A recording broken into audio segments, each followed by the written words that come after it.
Hi, and welcome to episode 111 of Philo, Diffidence and Hubris. This is an episode where we welcome back Kay Kirsch. Kay Kirsch has been with Philo since the beginning, when we were way back on Channel 19 in public access, cable access in Minneapolis. Hamill had created it, and she went to his birthday party today and said hi for me.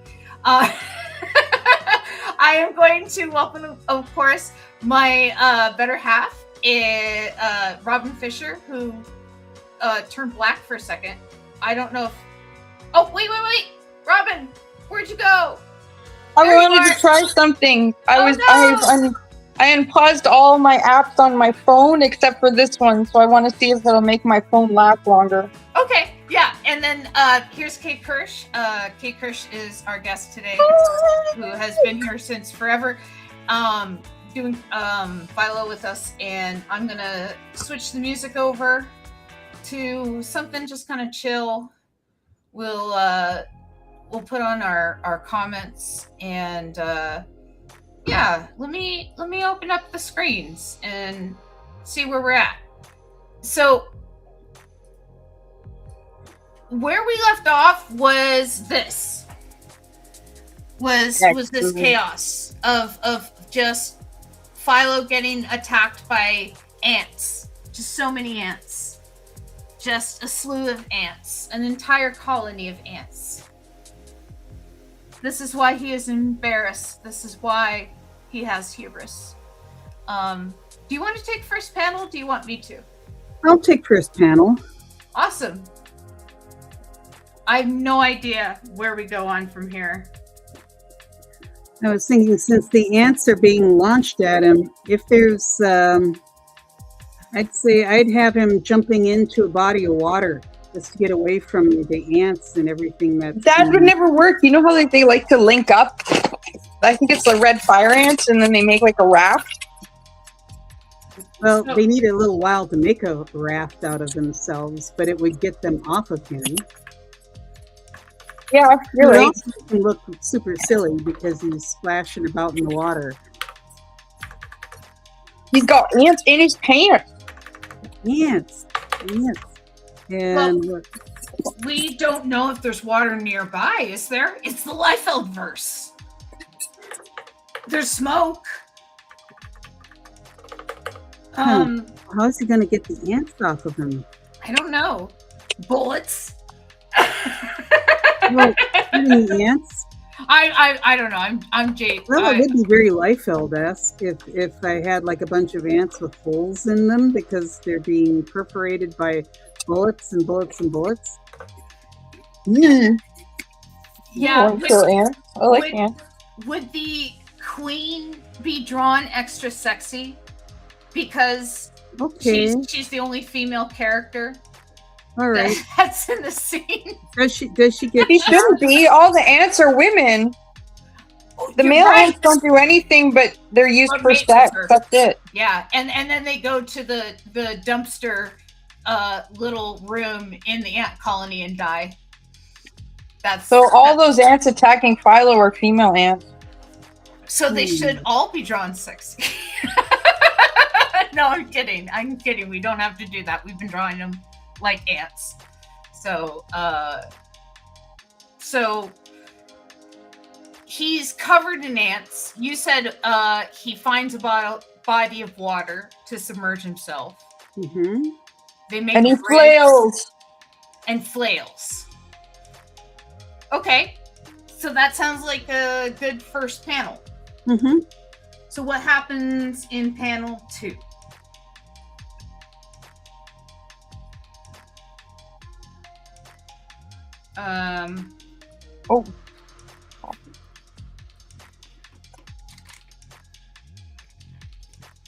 The ants grow scuba gear. Well, the dog's there.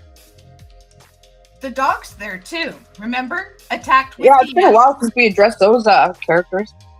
And Mushroom. The last time we saw now don't we have a butterfly in attendance thanks to Kay? Yes. And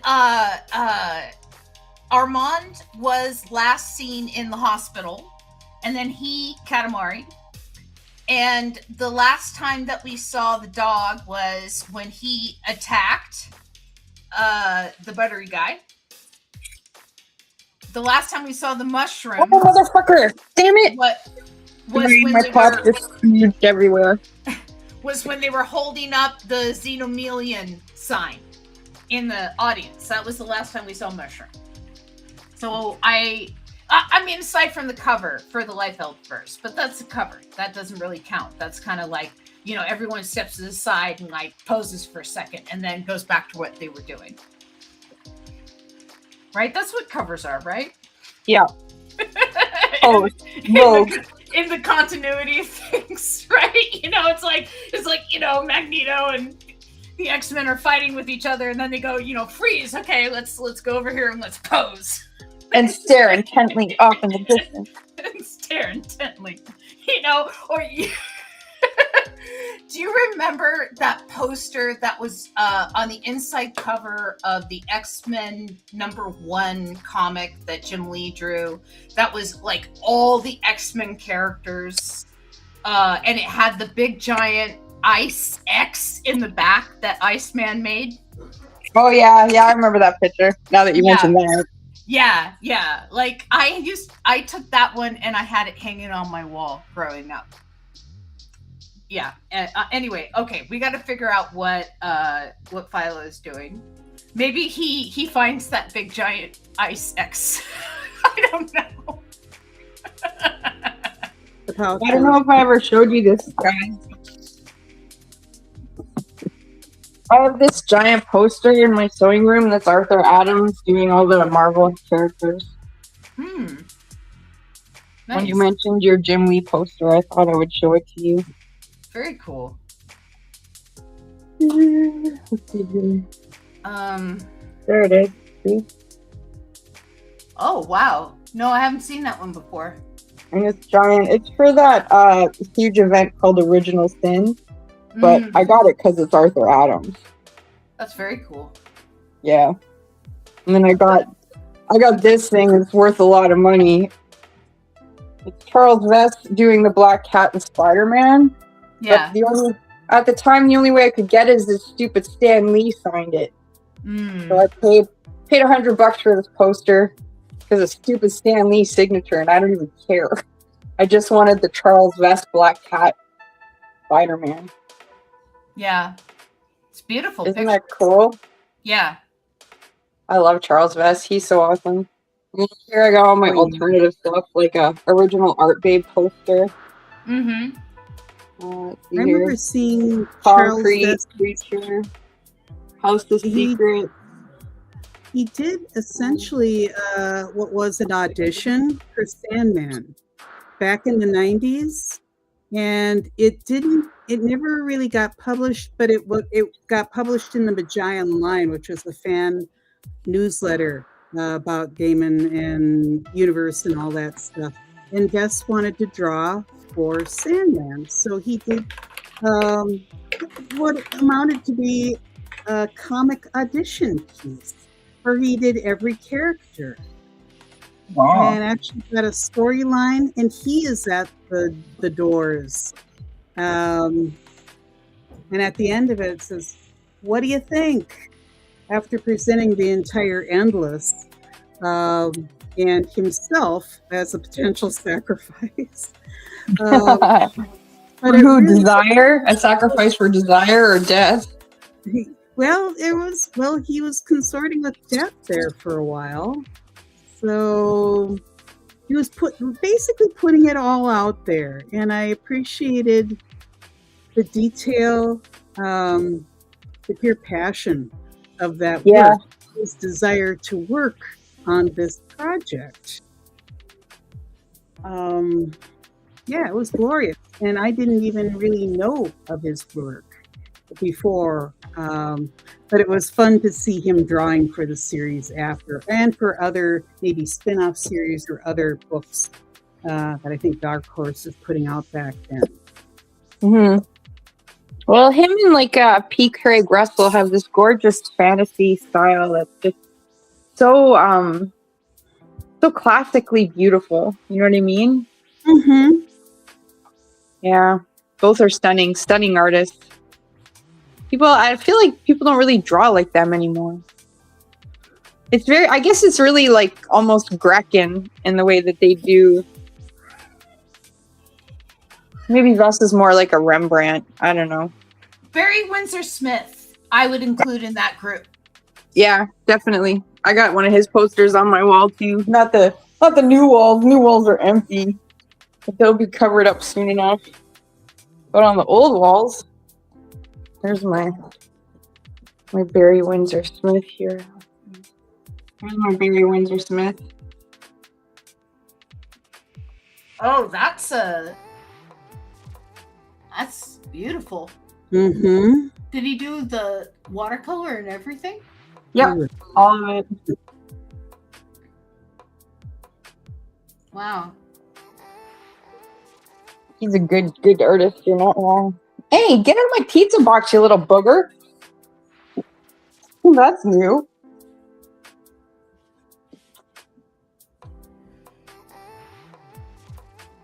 Let's see. It's almost like he did his whole fits on the top of the pizza box. Mm-hmm. I don't look like he tried to eat anything though. He's never tried to eat my food before. He's my new cat. Although he's not all that new now. I guess I've had him for about at least 2 months. This is Luke, right? Yeah, Luke. How's his personality? Do you like him? Oh, I love him. He's really cool. He's really cuddly and he's his own man. I feel kind of bad for him too because like he really wants to play with Arya, but she always takes his play as attacks now.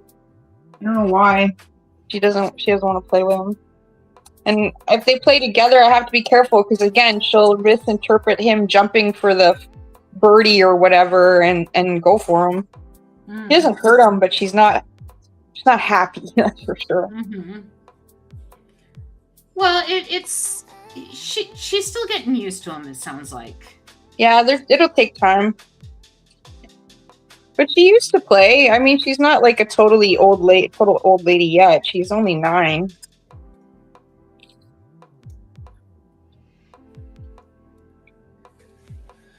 I'm still giving him all these pouches. Mm-hmm. How are the kittens? They are eaten from Mama every day, and Awesome. they like doubled in size. And yeah, they're just adorable. Someone on Facebook told me I was a bad person for having them. I guess. Yeah. Stupid. That was just so sad. I'm sorry you had to. Well, again, once I found out who it was, I was less hurt. But it's like, you can't control people. You can't control people's reaction, And here I thought this was like kind of a positive thing, and it was like, hey, I'm gonna share kittens, and it's like, you're a bad person. Whoa. Well, I could have thrown those kittens out on the street. Well, but I didn't. I'm taking care of them and loving them. That doesn't make you a bad person. She only had 2. They're already spoken for. We're getting her fixed in a month, right? Mm-hmm. As soon as Found homes for the kittens. yeah. Ian shared pictures of them at work, and 2 of his coworkers are like, I want the black one, I want the gray one. And so, yeah, they're already spoken for. That's awesome. We thought that we were going to have to go to, the shelter and stuff and, have to, like, drop them off there. But no, they already found homes. And so, we already found a vet that's going to do the surgery and stuff. We just have to wait for the kittens to be weaned. And then once the kittens are weaned, cats are going to get fixed. and we won't have to worry about kittens anymore. See, that's a responsible pet owner. Sorry. Yeah, you know, and I admit, you know, it's a little selfish to have kittens, and I've never had kittens before, you know, and I, you know, kind of wanted to. I admit that. That is a little selfish of me, but is it selfish of you for having a child? You know, I don't know, is it? I mean, there's two sides to every story, but you are allowed to do what you want. It's your life. And as long as you're not abusing the kittens or hurting any animal. No, like process, I said, they already have you're homes. feeding them and taking care of them. I think we're not selling the kittens to the people we're giving them to. We just told them that, you know, like, you're gonna... Oh, hi, Magic Marmot. Hi, Magic Marmot. We just said that, you know, you guys are going to have to be responsible for their shots and, you know, all that sort of thing when we give them to you, you know, and that's fine. You know, that's our agreement. And like I said, we're not selling them. They're taking care of that. So it's they get free kittens, and I paid $150 for Luke. Yeah, and when we got Rowan, I paid $80. Yeah, like he supposedly was a rescue, but I honestly think she was getting rid of him because she just didn't want to deal with, I don't know, the extra dander or the fact that I think he's peeing on stuff. I'm not sure yet. Well, if he's peeing on stuff, that's spraying. Yeah, it doesn't smell. It's just pee. So then I'm thinking it's Arya, and we've talked about this. Like, it's a territorial thing. So yeah. But I love him. He's great. He's so, like, sweet and kind of needy and cuddly. I want him to get along with Arya so badly. Like, that's my main goal in all this. And it's kind of sad to me that they're not friendly. Although, last night I woke up and they were on opposite sides of the bed. Yes, that's the first time ever. I gave them simultaneous belly rubs. And it lasted for maybe about 5 minutes, and then Luke ran off. But still, I think that's a big step. That's pretty good. That is a big step. You know, it shows that they are feeling each other out. Mm-hmm. And probably, I think, too, moving helps. You know what I mean? It sets up a new set of boundaries for them to suss out and change and evolve. It's also a shared experience for them too of we both had to move. Mm-hmm. Yeah. Well, that's another thing. Like I moved into a place with my friend and she had her cat. Her cat was kind of an asshole. It was named Tank. It was a girl cat. And my cat was a boy tuxedo named Sloan, and he was pretty sweet. Like he lived with his sister, so he knew how to live with other cats. But Tank was just a bitch. And so in the end, what we ended up doing is you can get like cat pheromones, and we put them all over the house. And two things happened. This was recommended to us by a vet. They either band together to fight against this imaginary cat, or new territorial lines are drawn because of the imaginary cat. And at the time, Sloan was trapped in my bedroom, and it was a small bedroom. Like Tank wasn't letting him out of the room or go anywhere in the house. And there were times where I'd wake up in the middle of the night and Tank would be staring at us, and Sloan would be next to me in bed growling because he's like, what the fuck? Get out of our room, right? It's like my territory. But Tank was really a tank. Anyways, with this pheromones, she did the let's band together against this imaginary cat. And after he realized there was no cat, and it took, I think, like a week or so, the lines were redrawn, and Sloan was allowed out into the hallway. She wouldn't attack him, and he was allowed in part of the living room. Nice. So that cat pheromone stuff is pretty cool. Wow, I hadn't even considered something like that. You just picked it up at the pet store? I can't remember if it's the pet store or the vet clinic, but I had a friend who shopped at the comic store who was a vet. This is a pretty interesting story. So he's a vet in the Yukon, and he makes tons of money because he's like one of very few, and he has to be like really versatile in the animal that he knows how to fix, right? Because like he gets everything. Anyways, he spends a lot of money on comics. Like it would be graphic novels and stuff, and he was calling around to see if anyone would ship him comics up to the Yukon. And he finally called the store that where I worked, where I was the manager at the time of this comic book / used bookstore. I did the comic book side of stuff. Anyways, and I said, yeah, that's no problem. I have no problem if we can just charge a credit card, right? And then I'll just ship it to you. It's no big deal. He was like so happy because I guess he'd called like 5 or 6 other stores and they just totally were like, nope, not going to waste my time. And so he was so happy. And then he went on vacation and he came down to Vancouver to meet me, not like specifically to meet me, but like he was there. He was like, I'm going to go to the store, right? And see what the store is like and meet Robin and stuff, because by that time we talked quite a bit.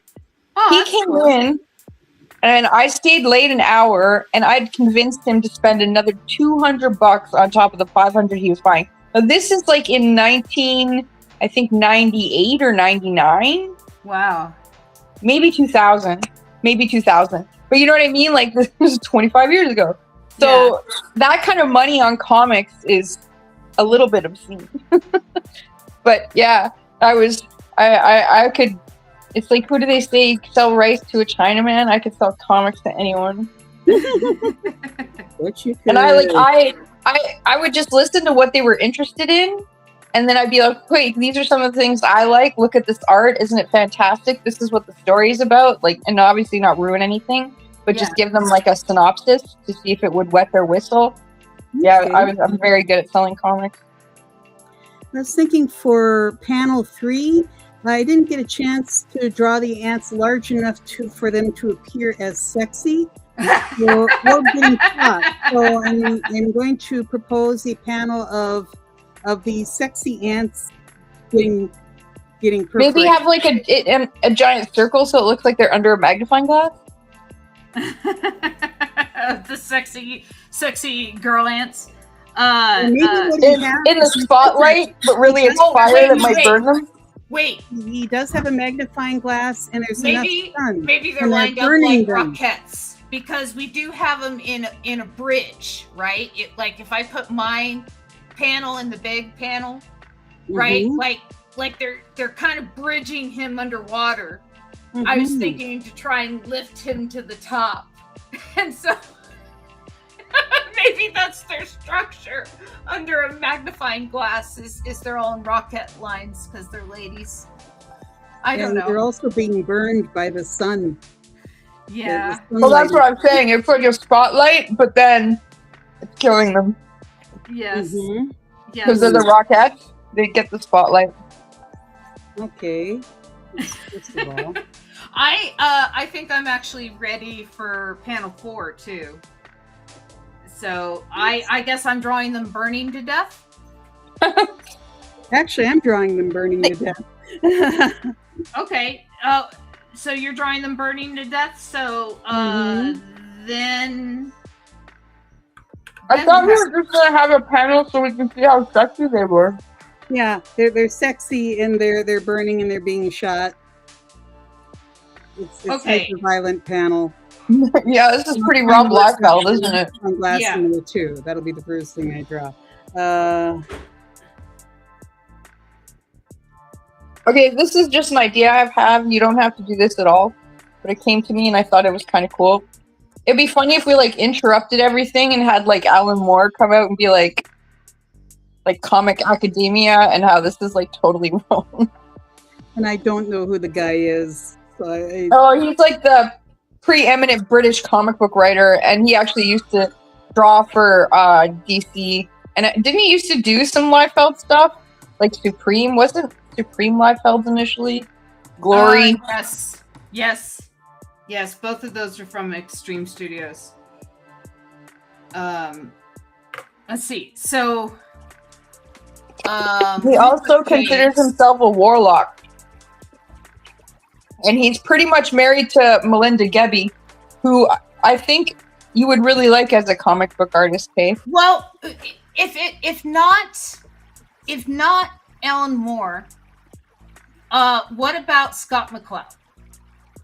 Going, wait. That works. I agree with Scott McCloud. What? What's going on here?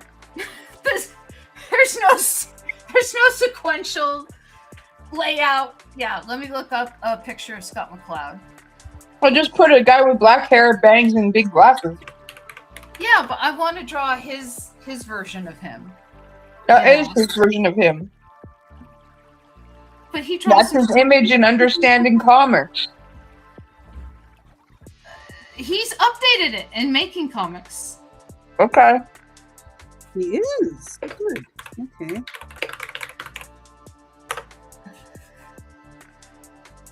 He's added gray to the sides. Fine. I think you're arguing semantics.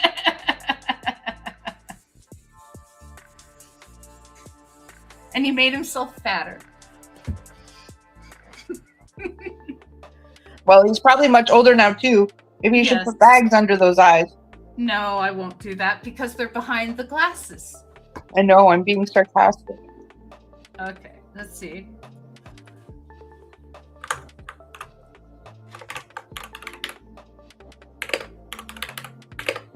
Wait. I also have an ad for the web creative community now, too. Yeah, it comes with the bot that translates and does the ad spots and stuff like that. It's all in the same bot, and so I can't turn these messages off. Oh no, I'm not saying you should. I was just surprised to see another one. Yeah. I feel like I haven't seen this one, but maybe I'm wrong. Oh well, this one plays. It used to play every hour, and now he changed it to every half hour, and so he upped the amount of times that it changes.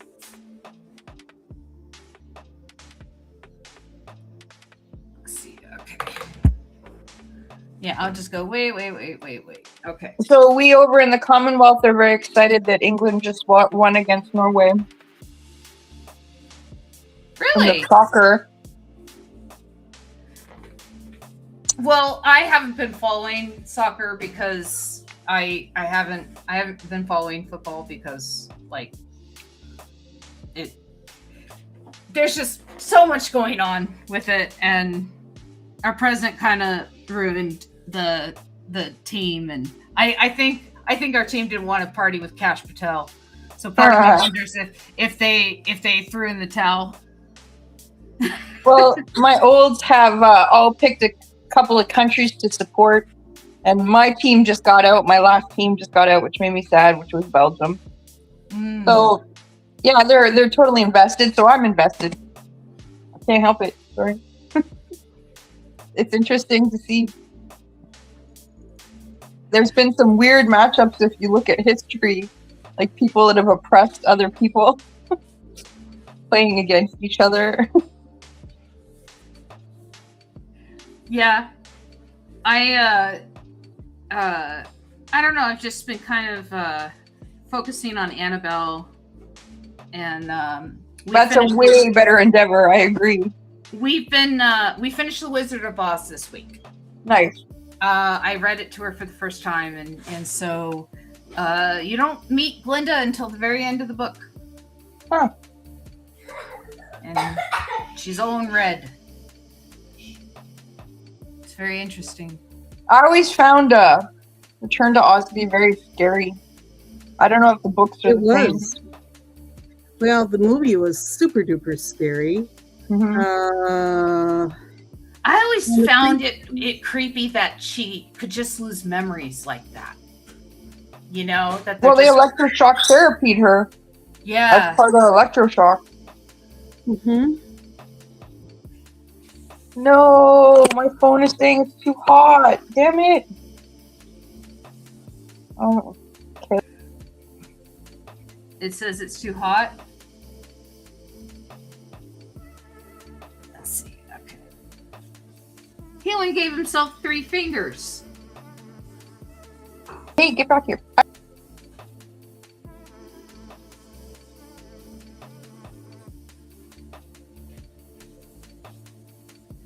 He only gave himself 3 fingers. Scott,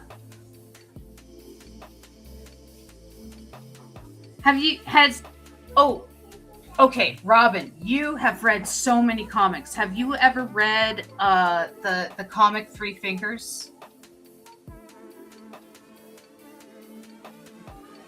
It's about Ricky the rat. I think I lost her.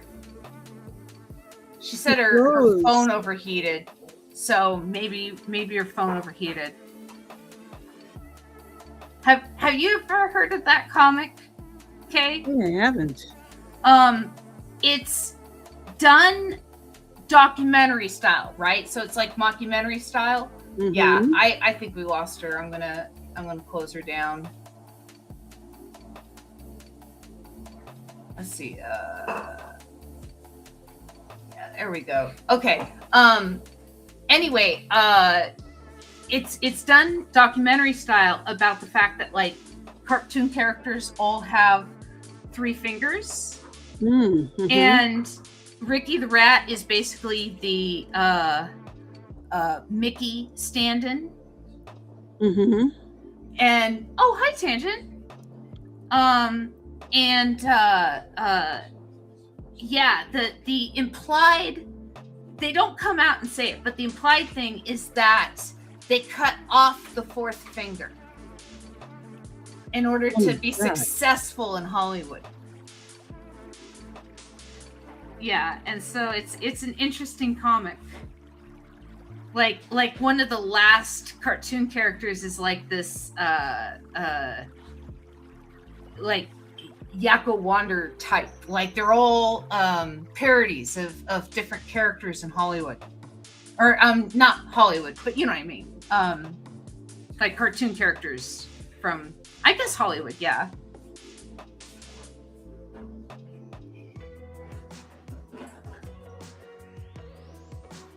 Let's see. No, I still don't see her. She should be back though.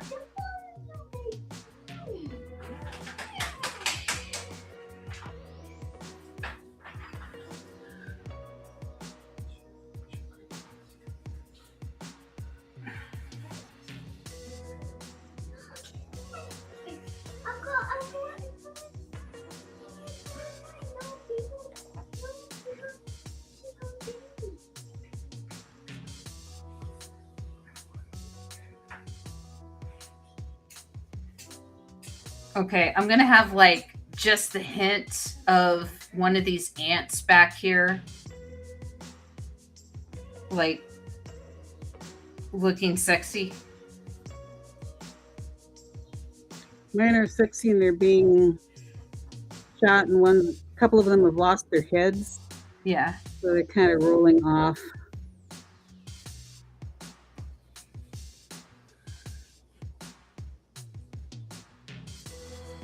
Let's see, we'll do this.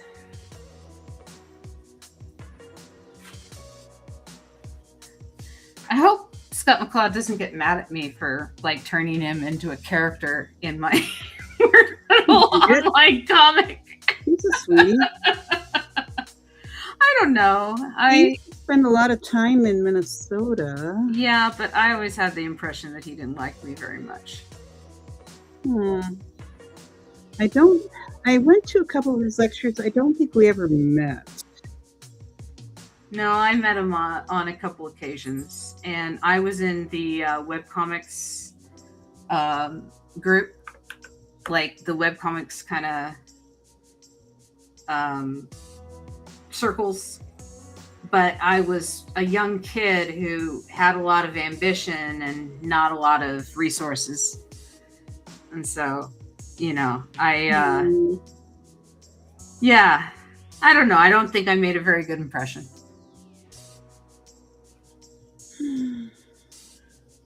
Let's see.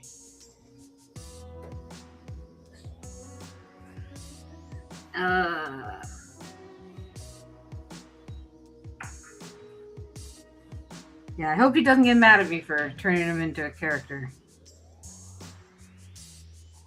And I'm drawing him very, very quickly, so. Oh, that's cool. Hmm? That's cool. What? What you're drawing right now. Oh. Nice.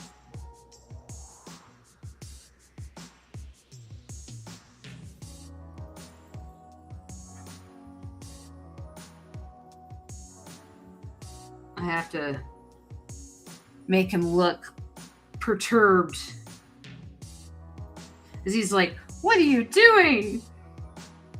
Mhm. Alright.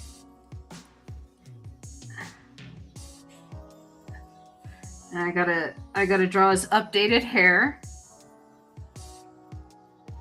Cause he's got gray in his hair now, the way he draws himself.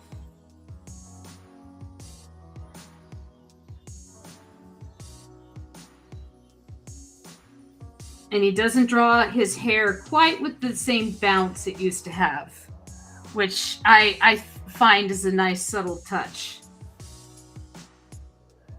You know, the old version of him had like foofier hair. Mm-hmm. But the older version of him doesn't have quite as foofy hair.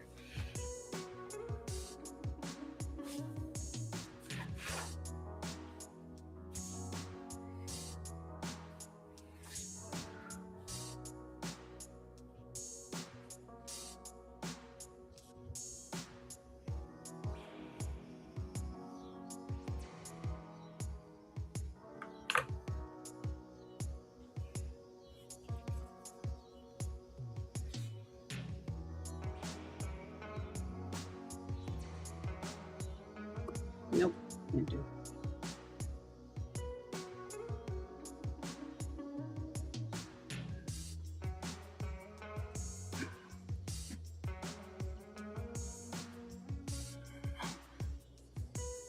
Let's see.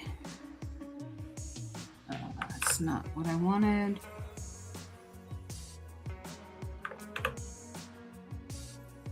Anything that's like a big grid.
Okay, let's see. We'll have kind of a tighter grid on him, even though the version that he draws himself with has a bigger grid. I don't feel like drawing the grid in. Mm-hmm.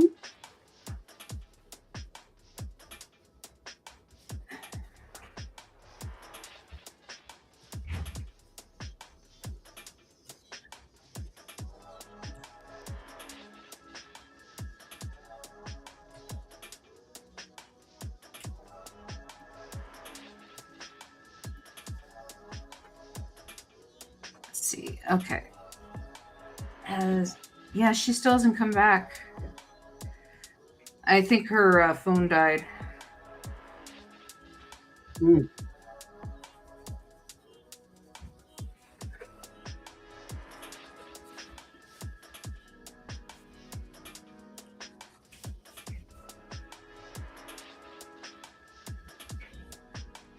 Oh, this is a mess. It's a lot of action, though. Let's see. Okay.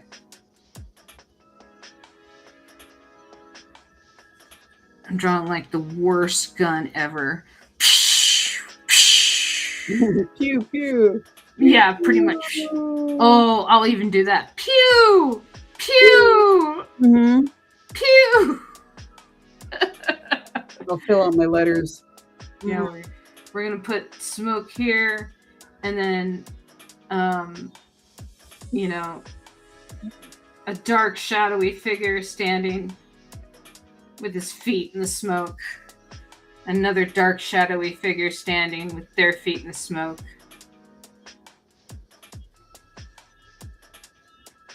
A third dark, shadowy figure standing with their feet in the smoke.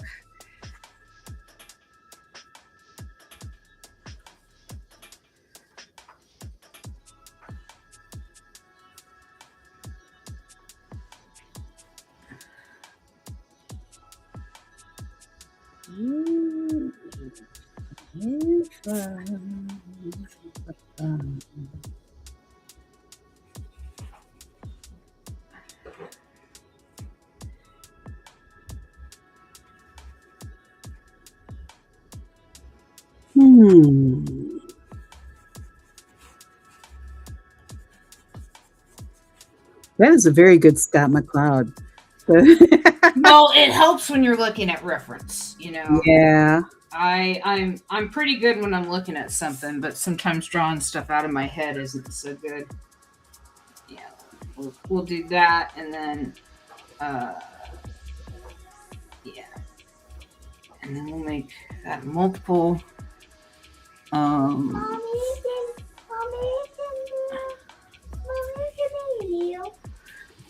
Ian? Yes, I got her. Yeah. Any ideas what I should do for the next panel? Let's see. So bits. what I was going to do is just have him like start saying why this is like the worst comic ever. Mm-hmm. You know, because again, we're talking shame and like, you know, we shouldn't be, we shouldn't even be trying. Should Philo be having regrets? Maybe Scott sits him down in like one of those classroom chairs where like, you know, where the desk is attached to the seat and it has like the little pocket underneath for, it's supposed to fit your backpack, but it's way too small. You know what I mean? Like, yeah, it has like the little catch underneath. Okay. Yeah. Scott sits him down for a talk. Yeah, for a talk about.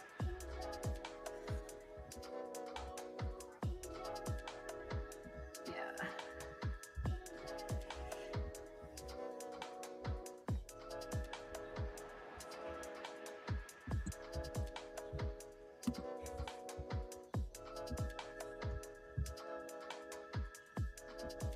Let's see.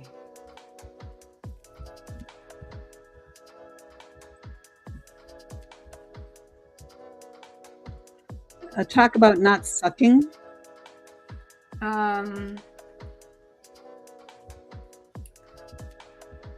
know, the dignity of comics. Like, this is a beautiful art form, and you're just having bullets and boobs and.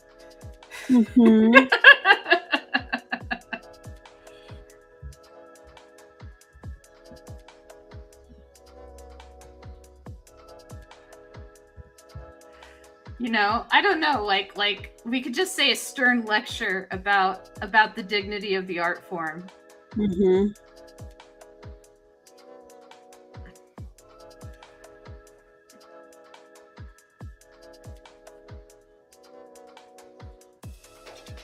Let's see.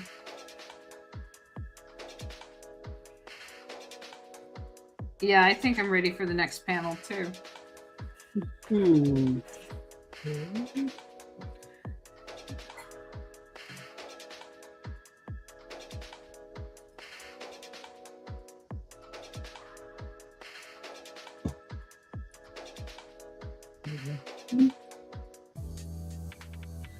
So, if you start the lecture, am I going over the history of comics?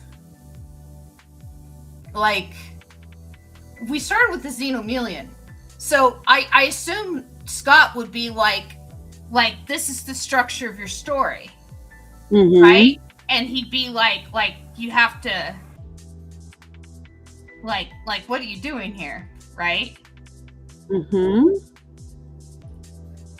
So yeah, so you would have, I think your panel would be Philo sitting down in the classroom with in the desk with Scott McCloud at the front of the classroom, teaching him about, like, what are you doing? It's all boobs and bullets. And then this one's like, let's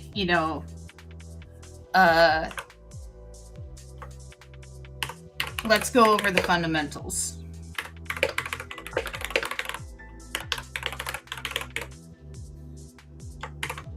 Yeah, because we keep adding stuff to the story.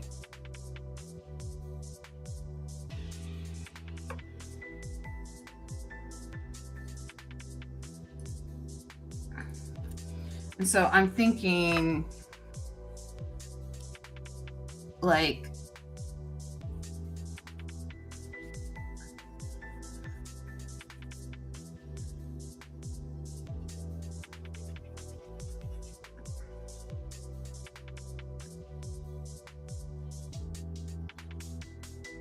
Philo right here.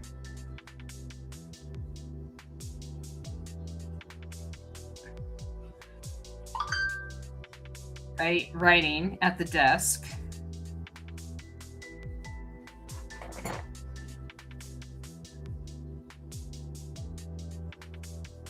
And then I see the dog kind of leaning his dog on the desk, or his head on the desk. But he's still a bone dog. Then I remember. Yeah. And then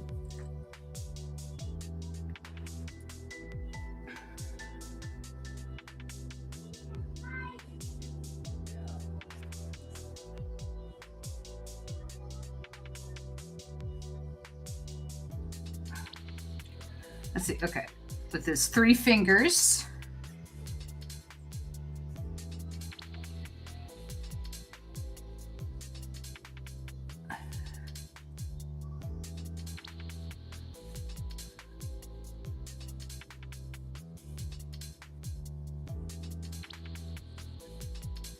Okay, and then let's see. So what would we have? We would be story structure.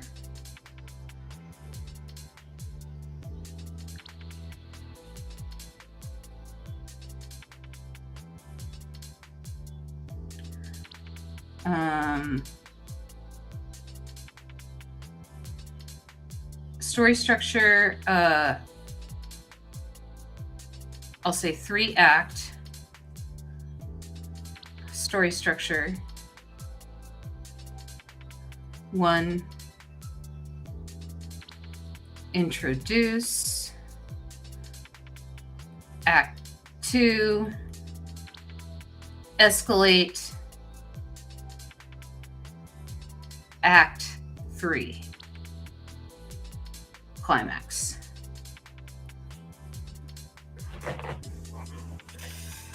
All right.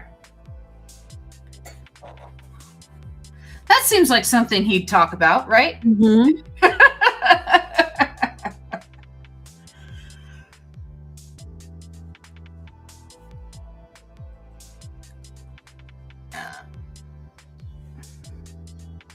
Yeah, I think Robin's phone died.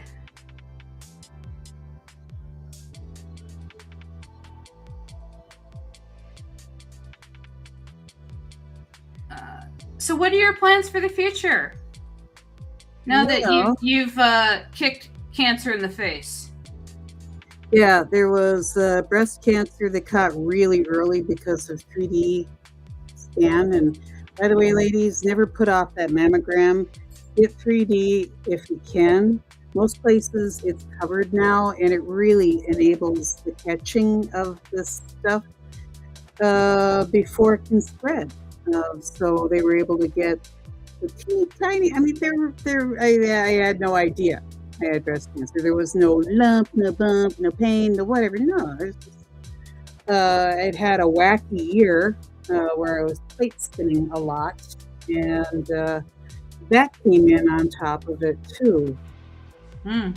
And after nearly a year of going through treatment, and yeah, it does end up being about a year of you kind of have to dedicate yourself and your energy to it. And it's like, yeah, I could do one thing after getting home from work, and it was usually washing dishes or doing my laundry, and then going to bed at 8. And that's life on chemo. I had to do the chemo, even though they got all the cancer out, because it was a tricky oncology, and I didn't want to have to face it coming back possibly in 4 to 10 years. So going through chemo and the whole 9 yards was part of it. So yeah, this past year has been about getting rid of it, succeeding, okay, knew I would, but soldiering through all this stuff, and not a hell of a lot of energy for creativity in general. I'd hang out and riff movies with people, online in the chat, but that's about all I could do. Occasional small drawing. A friend asked me if I wanted to perform, and quite frankly, I didn't. I said, I don't have any new material, and I don't really have any gumption to make any. And one how I found out I was feeling better is I finally got my inspiration back. So I wake up with a pretty good idea that I could flesh out into, a 5-minute comedy routine, whatever. I'm also investing, upgrading my drawing boards, and just spending a little bit more time. I never really got to use this stuff very much. As you can tell, I'm not using layers, and I'm a little struggling a bit with them.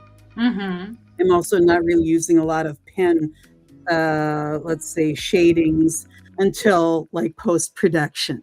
I'll handle that tomorrow and Monday.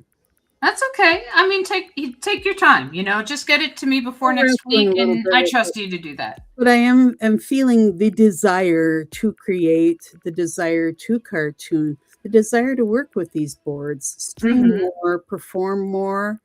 And that in itself is healing. That means I am healing. Yeah. And that's magnificent. Also, I'm looking at retirement, within the year. And after that, what? Well, more time to create. Well, I'm going to be busy, that's for sure. I've had a lot of really good, I've had great support at work. My insurance covered everything because I had good insurance. And also we were playing by the book as far as treatment, nothing experimental. These were all time-tested, getting rid of cancer things. So there was really nothing to fight over insurance. And I'm very grateful for that. And also, for all it's terrifying. It's just fucking terrifying. But at least when the finances are taken care of and you are not stressed financially, I was fortunate enough to be in that category. I had never really been in that category throughout my life. I mean, I've always had to work really hard and have very little savings. So now I don't have to worry so much about finances. And facing this, the insurance covered what it was. I can't even imagine what it's like if you've got shit insurance. You're trying to, I think a lot of people just give up. Yeah. Okay, now you're giving me an idea what he looks like again. Thanks. It's been a while since I've looked at him. Thanks. Yeah, I plan on doing, I hope to perform on stage. Just a 5-minute bad haiku bit. Nice. Good. I hope you have fun. Months, and I will have new material for him. New material for my audience. Yeah, I hope that you have fun.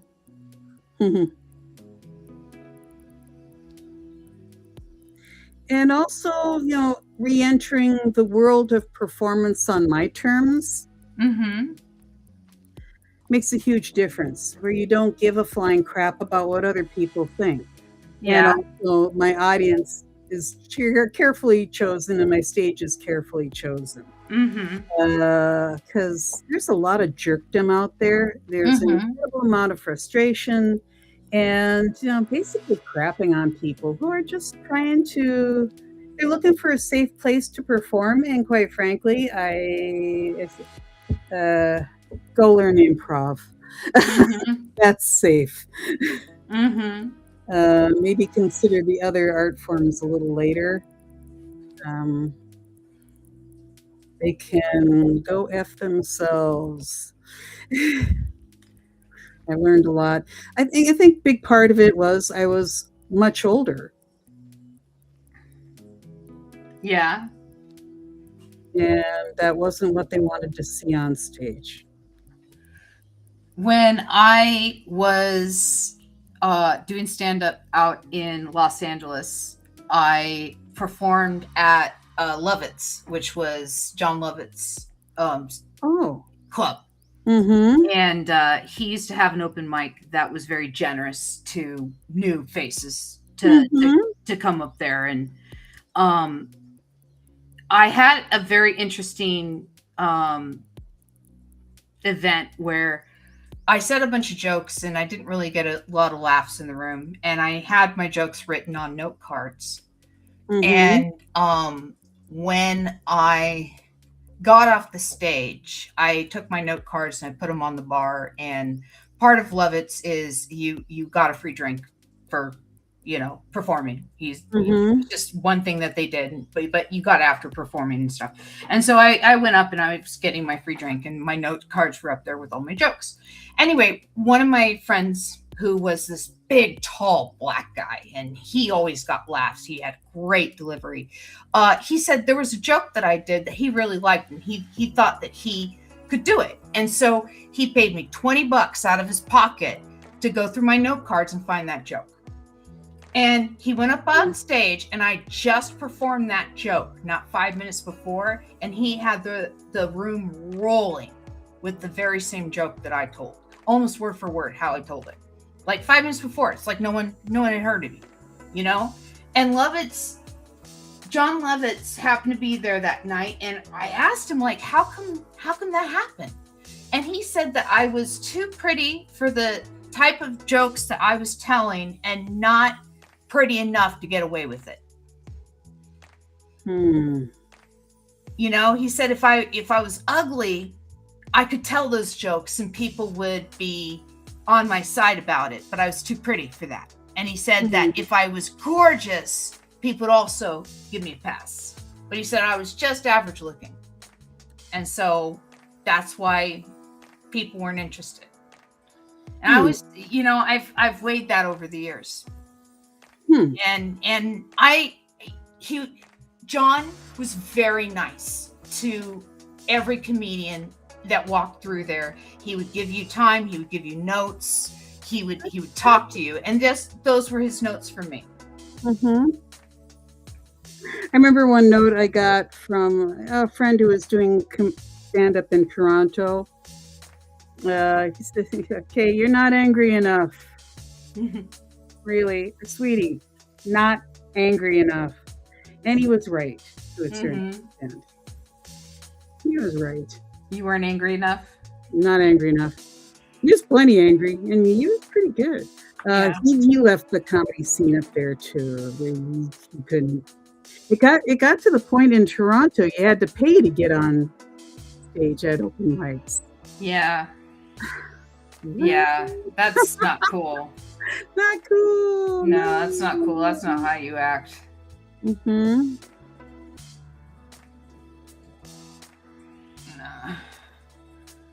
Let's see. Okay. React structure. Pay attention to this, Philo. Why aren't you paying attention to this, Philo?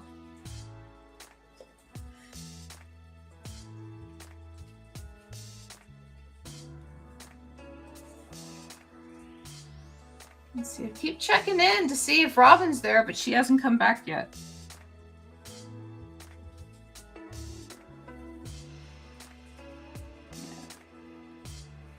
That is a really bad Scott McCloud.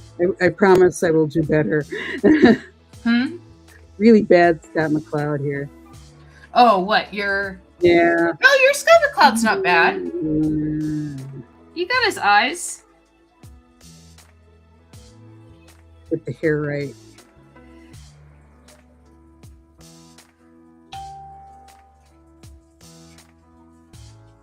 Let's see. I got, for whatever reason, I have Philo holding his pen here like an ape. He's just kind of like, I grip my pen.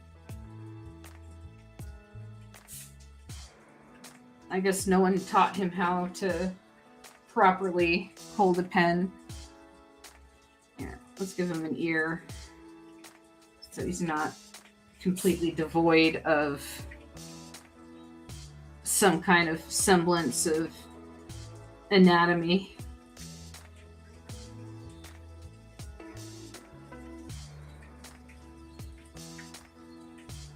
Yeah.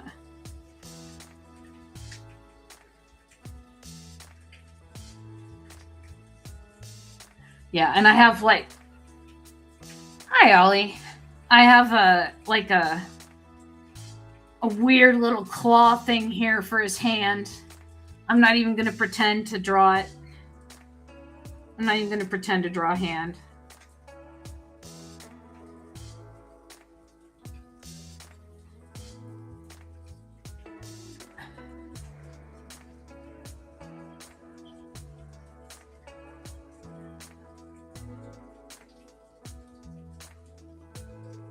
Huh. Yeah, I saw that guy. He just today was like, hey, let's be friends and blah blah blah, and like met up on Instagram and stuff like that, and only started up an account today on Discord. Today. And I'm like, why do you only have an account started today? Took forever to answer. But actually was able to like read my website off the screen and stuff. Yeah, same to me. They added me to try and sell to me. It's like, yeah, don't you like my stuff? And it's like, no, good luck. I'm trying to find clients, but it ain't gonna be me. I don't need your service.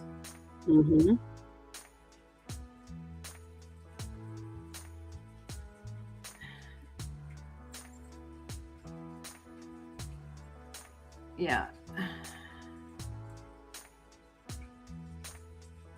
Yeah, I'll delete them after the show. I do my business after my streams.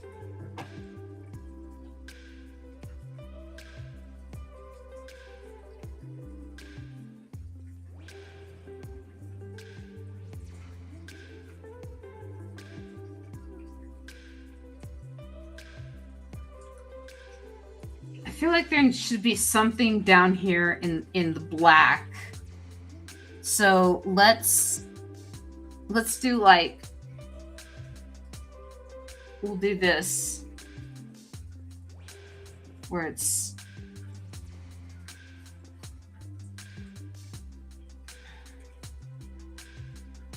what's that?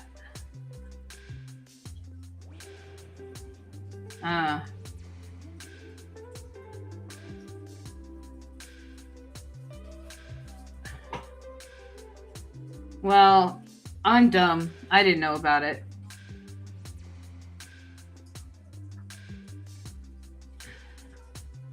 I did not know about that. I will remove them. These new heck.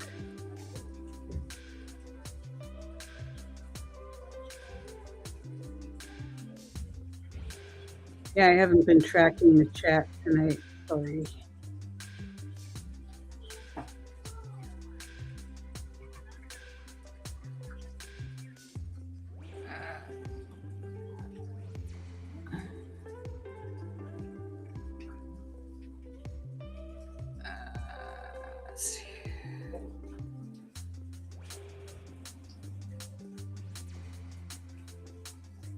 All right, there we go.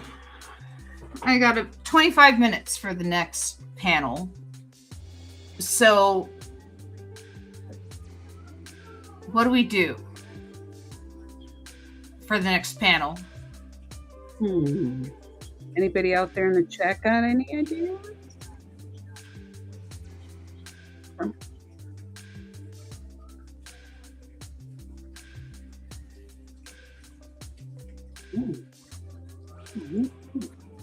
Let's see. Okay, so I have Scott McCloud going 3-act structure, Act 1 introduction, Act 2 escalate, Act 3 climax. Mm-hmm. And Philo's in class, and he's like, "This is how you do it." So then, what goes on from there? Does Philo graduate? Does he learn how to make comics? Or do we montage and show him learning how to make comics? Like doing his 24-hour comic and his, sitting in the comics studio and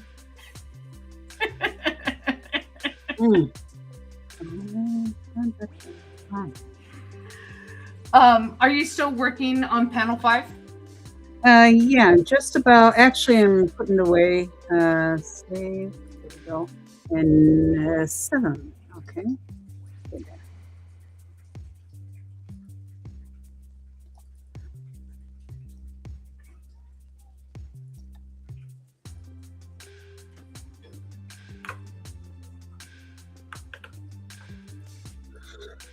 Yeah, I'll get started on 7. You can jump to 8. Oops. Okay. All right.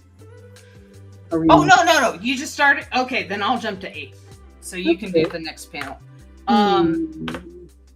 Okay, so I'll put you in the big window. Any ideas in the chat for, at this point, does he graduate?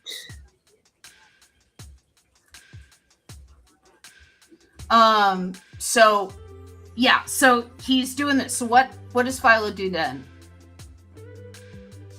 Yeah, I'll delete him as after the show, Ali. I'm not going to do anything about it right now. Could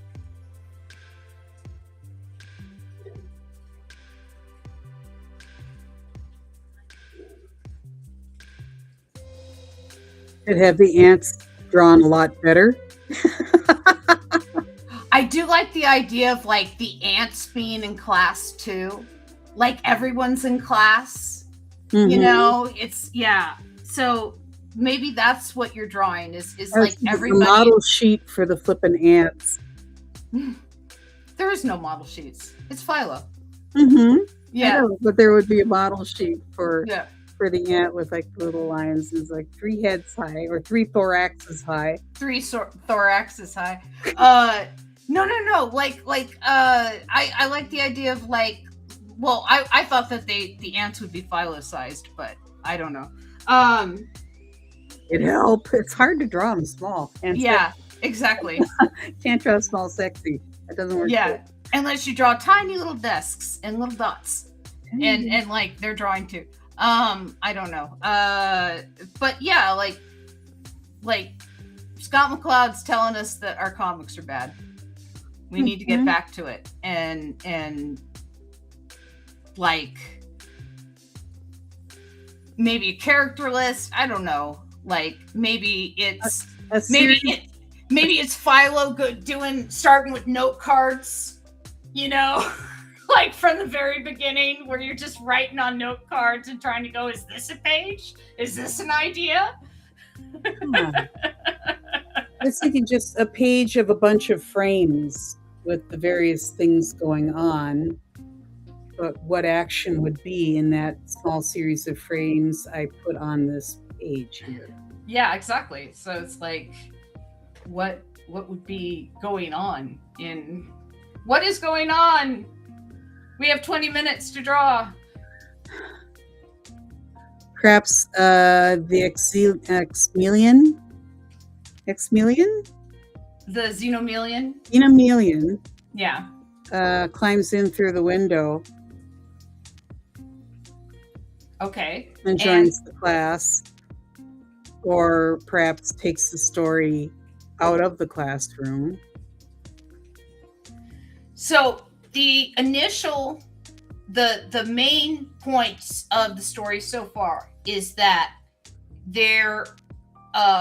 they found costumes, and then Armand was in disguise. So when the chameleons fell out of the sky, they didn't recognize Armand right away.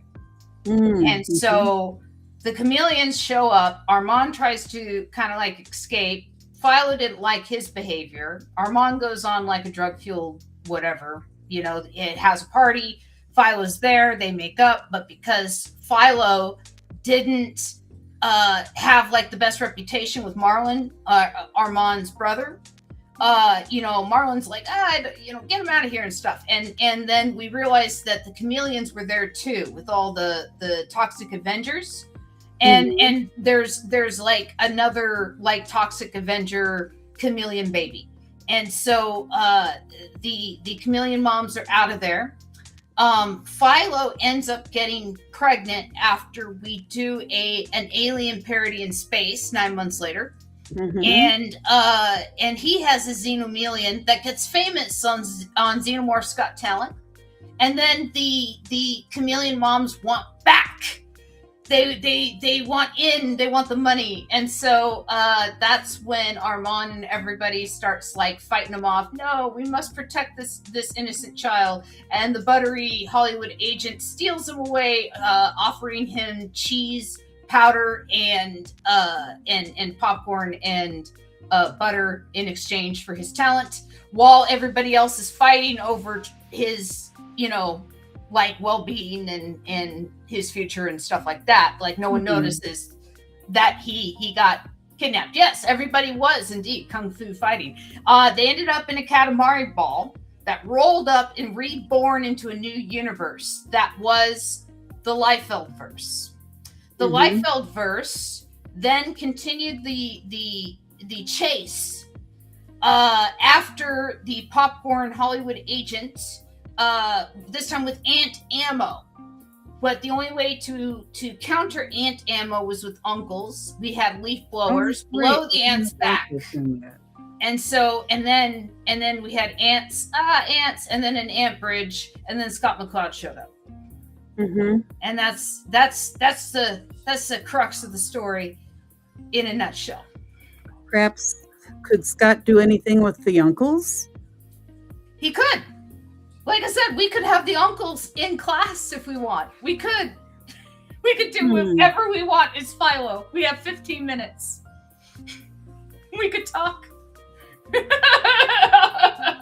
class of Flanders. A whole class of Flanders and one Arnold Schwarzenegger.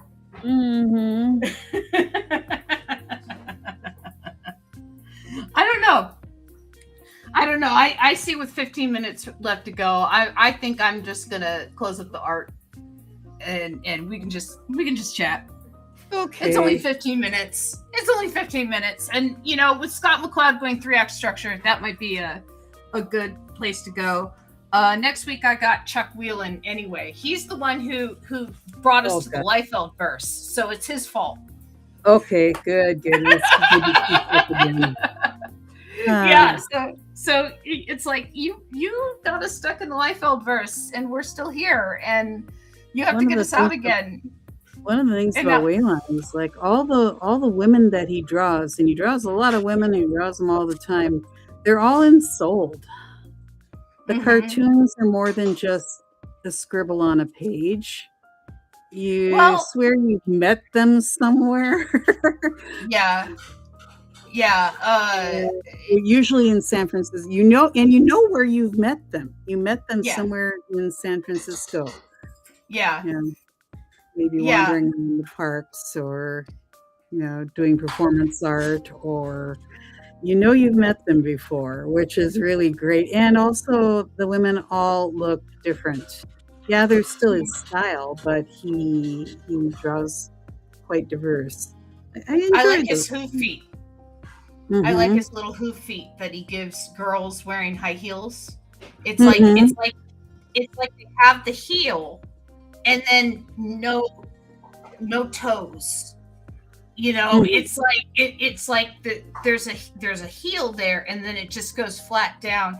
But I love the design, the way he draws it. It's not like the tiny feet that the Chinese women had in the Forbidden City and stuff like that, where they had to walk little steps because their feet were folded over and to fit in these tiny little shoes. Mini lotus feet. Yes, Puffy not lotus like that. feet. Yes, but the way that he draws like little hoof feet and stuff like that, I like that. And then I own one of his watercolors, which is Mollusk the Mutant, and it's purple with a nice sunset behind it, so it has nice yellows and oranges to counter the purple of the Mollusk the Mutant. And so I have it framed up on my wall. It's one of my favorite pieces. I think I have his last book, Earth Space book. Yeah. On that. When I helped out with his gallery showing, I took a whole collection home with me of not just like his adult books and Earth Space and everything like that, but also like his day job stuff, which is like coloring books and the search and finds. And he did these series of books where it's like half finished pictures, and then you finish drawing the dinosaur, you finish drawing the people playing tennis or whatever, and so you can do whatever you want, give them long arms or whatever. And so I just, here, Annabelle, have these, and she loves them. And and my bag was so heavy when I came back from San Francisco. I had so many books. Like, he literally gave me a stack of books like this big of that all had Chuck Whelan on the side. The guy is so good at what he does. Prolific. Yeah, and I feel privileged to count him amongst my friends. And he's a talented dude. And like, every time I talk to him, he's always like, oh yeah, and I did this and I did this. Oh, and here's a little experiment I'm doing. Oh, speaking of experiments, since we have a little bit of time, I'm almost ready to start scanning this in. I have 3 pages left, and then I'm gonna start scanning this in. This is something I've literally been working on for 8 years. So I've been working on it for so long, the inner pages came out, right? Mm-hmm. So this is like the one of the cover. Yeah, and so like I even have like, every time I tested a pen, I would add to this heart in the back, right? And so these are like the last few pages I have left to do. And then I'm finishing this page right now, right? Cool. But every single other page in here is filled with the drawing. Oh, yay. And nice. So what I'm going to do is I'm going to scan it in page by page, and then I'm going to pair them with haikus, and I'm going to call it haikudoodles. Okay. Because they're literally just like doodles. Like, I did most of these without pencil. Like, here's one I really like. Mm-hmm. The page I really like. But it's just, I would just grab a black pen and just doodle until I filled the page, and they're all numbered, and some of them are weird, like here's one that's just a bunch of feet, balloons. Nice. And I like that. Yeah, and some of them are just like, here's one that kind of looks like I don't know, like something Dr. Seuss would draw, maybe. I don't know. Yes. But it's something that like I just started filling up, and I realized like I'm almost done with it.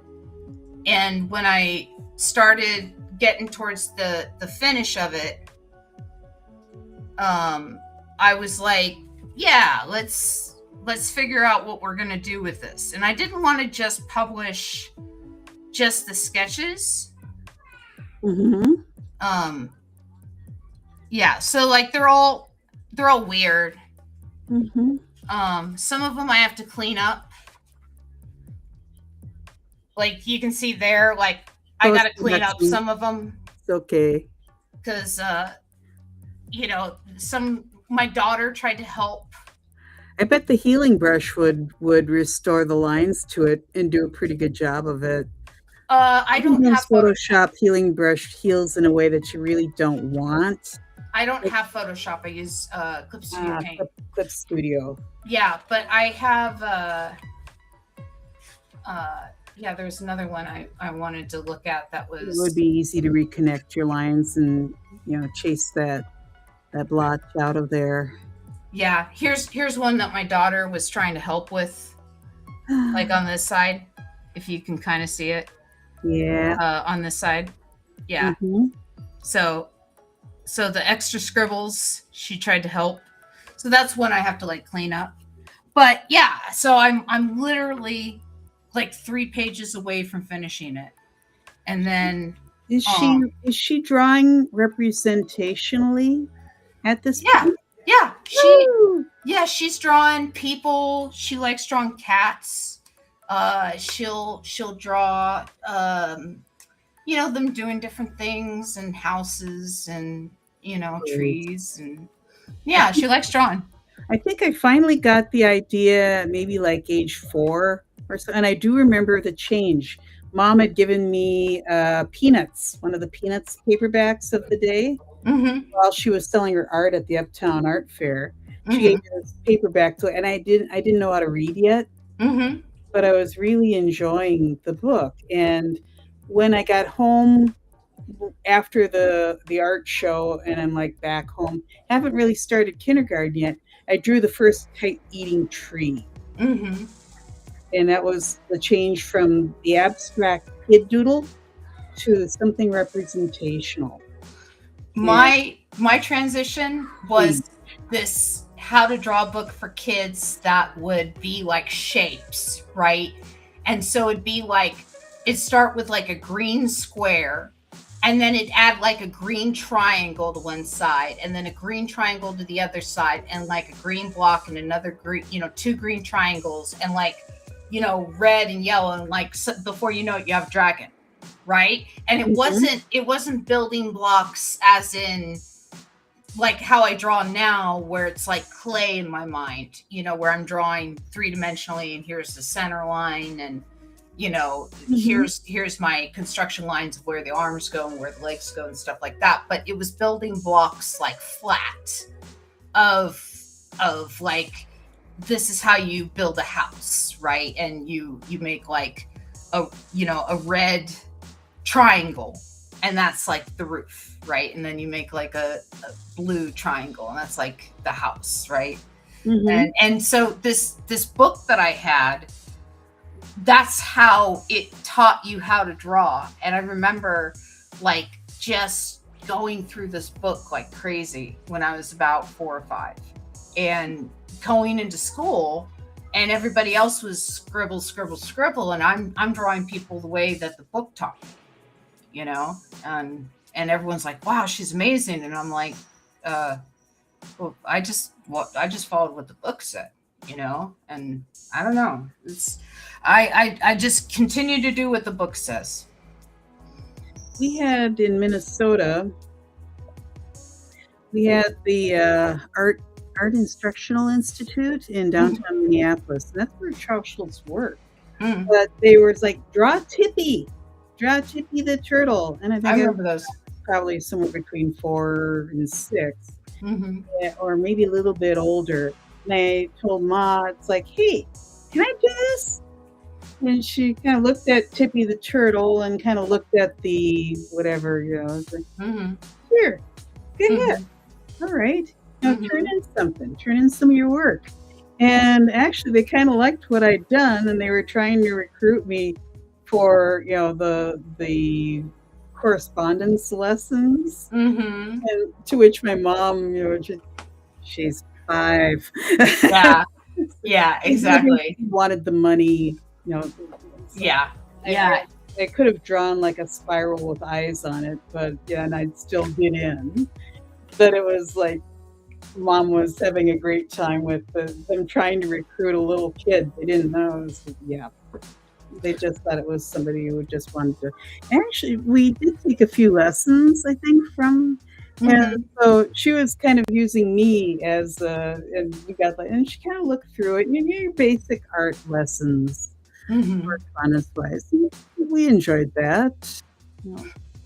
Yeah, you get a book out of it. You get to look through and stuff like that.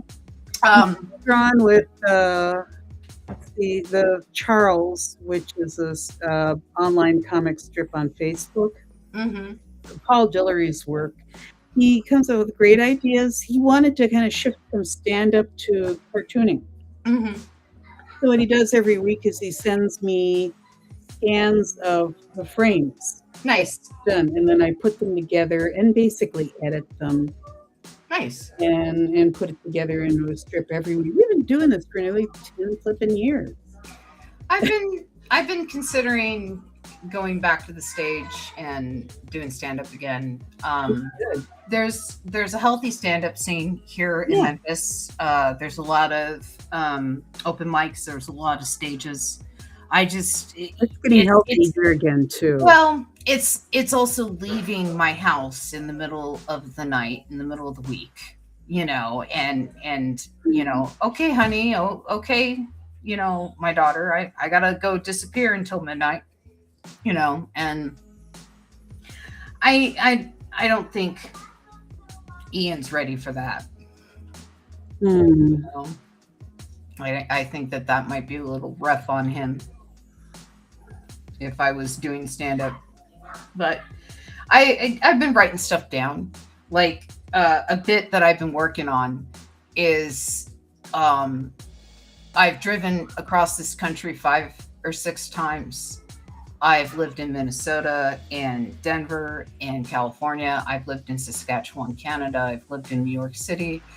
And I can tell you this from hands down, from my experience driving across this country, being everywhere in America, hands down, Memphis, the best drivers in the rain. And the thing is like, if I tell it here, right, no one's going to believe me. And I would jump up and say, see, no one believes me. No one believes me. Because you say that I've seen him drive in the sun. And you know what? I've seen him drive in the sun too. But we're not talking about the sun. We're talking about the rain.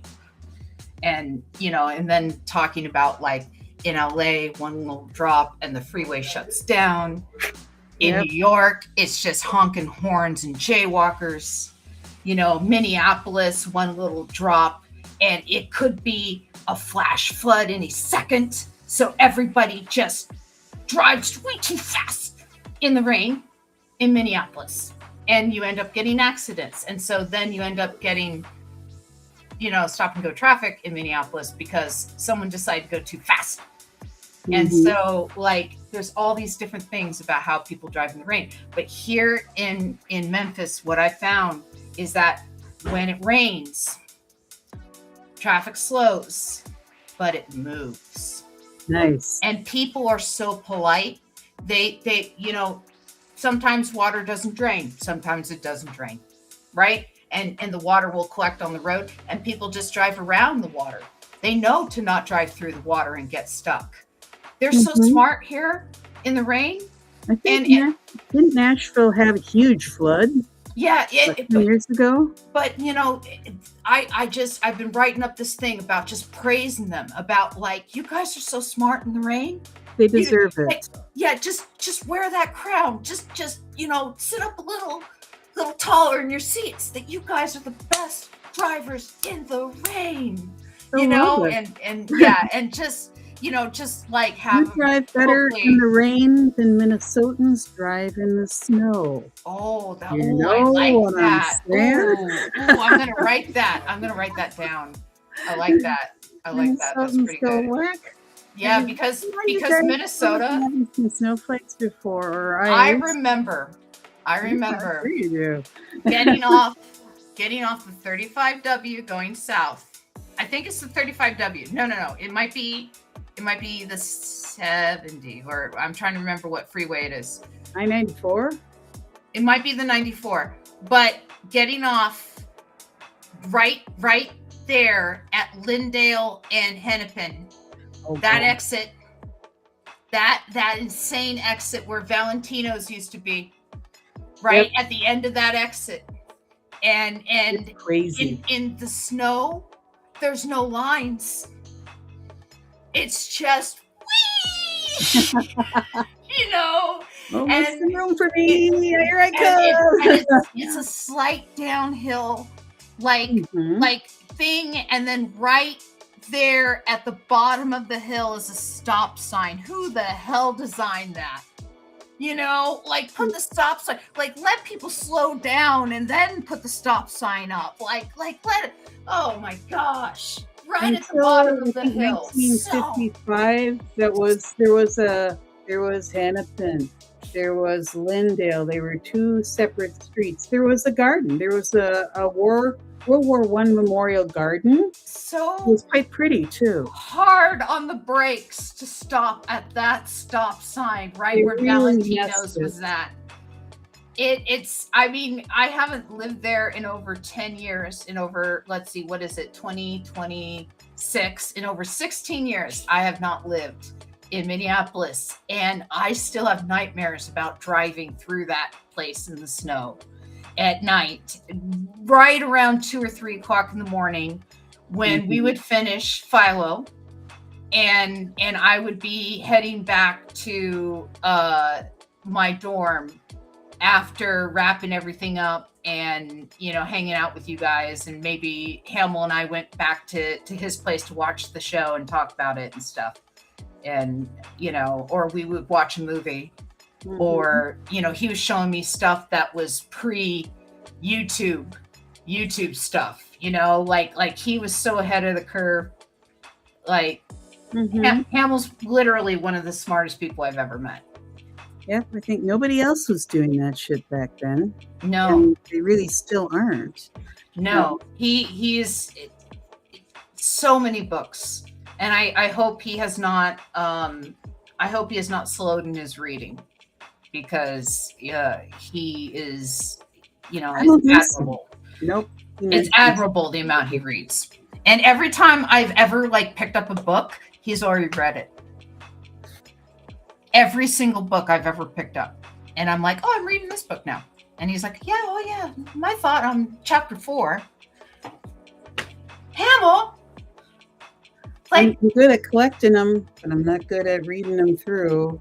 Or I'll start them, and then I'll start something else, and then I'll start. Yeah, I think that I may be ADHD. I know I am. I got diagnosed for it and everything. This one, Who Cooked the Last Supper? Oh yeah, you were talking about that. Yeah, last week. that one is Wicked good. She's snarky, and that helps. That helps her snark of just going like, yeah, no one noticed this huge With our thing. age, we need to be snarky. Yeah, And not, you know, again, when the jerks show up at open mic, yeah. an older woman needs to unfurl the snark, which people do not like. Older women are not so nice. Gee, Oh, no. smile a little bit more. Like, fuck you. Oh no! Did I hurt your This is feelings? the age where fuck you Yeah. comes out very easily.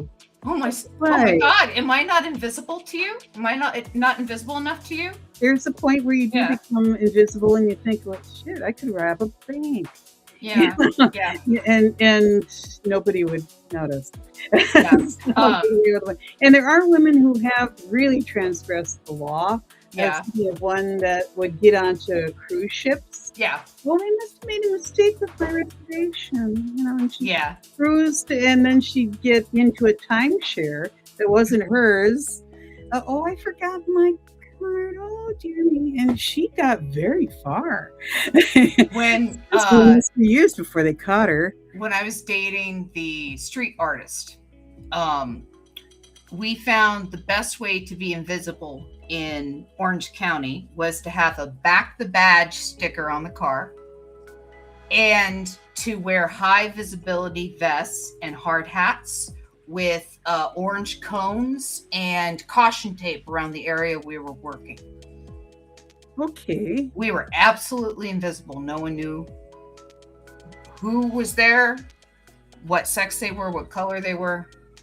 No one could give a description. It was two people in high visibility gear, and I thought they were workers. Mm-hmm. And you tend to, yeah, and so what he used to do is he used to take signs off poles and over the freeway, and there's this huge, like, it only looks like it's like 4 feet tall. It's not. It's like 12 feet tall, those signs. And we used to take those, and then he would paint on them, and we would put them back.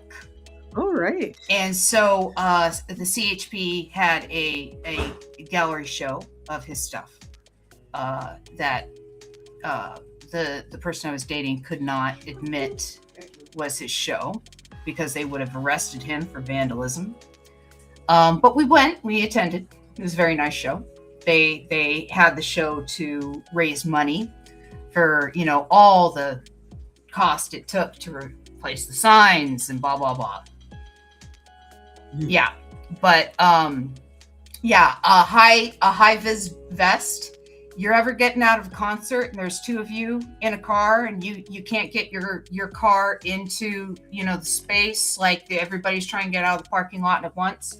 Passenger, put on the high vis vest, get out of the car, wave your car in, right? Get right back into the car and get out. People won't even be mad at you. Wow. Right? It's like a superpower. And like, people just see a high vis vest, they go, oh, this is an official. They're meant to be here. And you can get away with almost anything in a high vis vest. And also doing things with confidence. Yeah. I belong here. Oh, I work here. Mm-hmm. Or passing off that you do work here. And a clipboard. And a clipboard, yes. Brilliant. Yes, clipboard. Yes, and a clipboard. But that was that was a different Amber many moons ago. Let's see, the white doctor jacket, the white coat. Mm-hmm. That helps too in certain situations. There was a guy who shared that Short too. circuits people. Yeah. You see the white jacket, they think you're a scientist or a doctor or both.